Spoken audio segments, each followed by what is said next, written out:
All right, let's dive in and take the pulse of India's massive pharmaceutical sector. We're looking at their crucial third quarter report card. And this isn't just going to be a boring numbers game. We're going to look under the hood of some of the biggest names in the business to see who's really thriving and who's just trying to survive. And you've got to think of it like a race, because it is one. Every single quarter, these giants are out there competing for market share, for profit, and for that next big breakthrough. So the big question is, who's actually pulling ahead, and who's starting to fall behind? Well, we're about to find out. So first, let's zoom out and get the big picture. Before we get into specific companies, what's the overall story for the whole sector this quarter? Well, as it turns out, it's all about profitability. Okay, so at first glance, things look pretty steady. Across the board, revenues are up about 3.7% compared to last year. It's solid, consistent growth, but it's not exactly setting the world on fire. But trust me, this number is just the beginning of our story. Now, here's where things get really interesting. The core profitability, what the experts call EBITDA, it jumped by over 11%. Now think about that. That's growing 3 times faster than revenue. And that tells you companies aren't just selling more stuff, they're becoming way more efficient. And here is the punchline, the bottom line. The adjusted net profit is up a massive 14.7%. I mean, that is a huge leap, and it shows that the sector as a whole is getting so much better at turning its sales into actual hard profit. So the key takeaway here is this. The main story this quarter isn't some kind of explosive sales boom. Nope. It's about a strategic shift, a move towards smarter, more efficient operations, and a laser focus on products that have higher margins. This is basically the new playbook in a tough global market.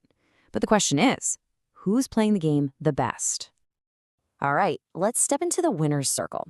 We're going to look at the companies who aren't just growing, but have analysts feeling super optimistic about where they're headed.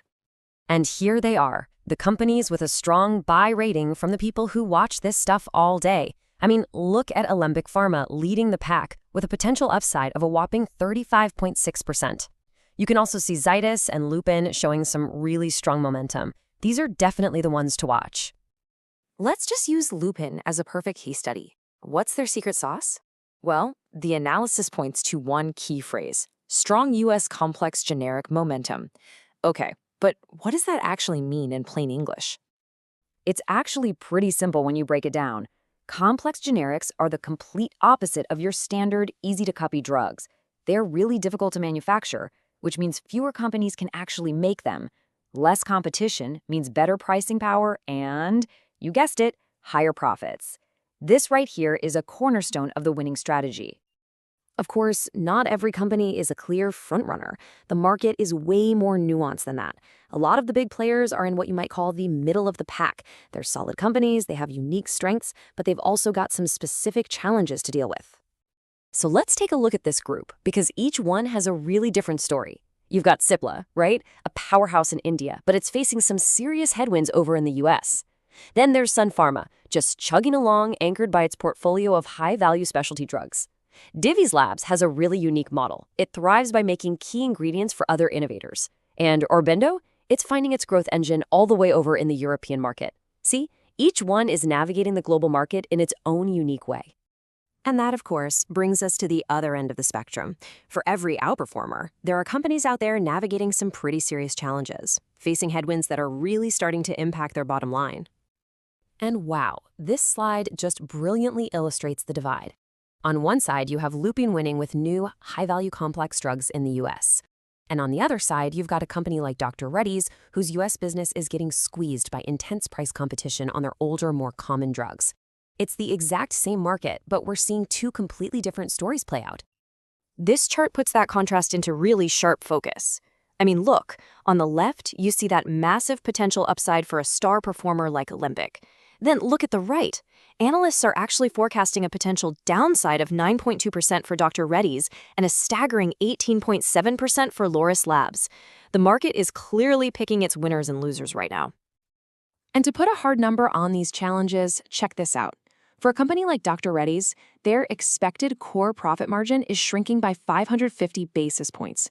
That's just a fancy way of saying a full 5.5 percentage points. And in this business, trust me, that is a significant hit to your profitability.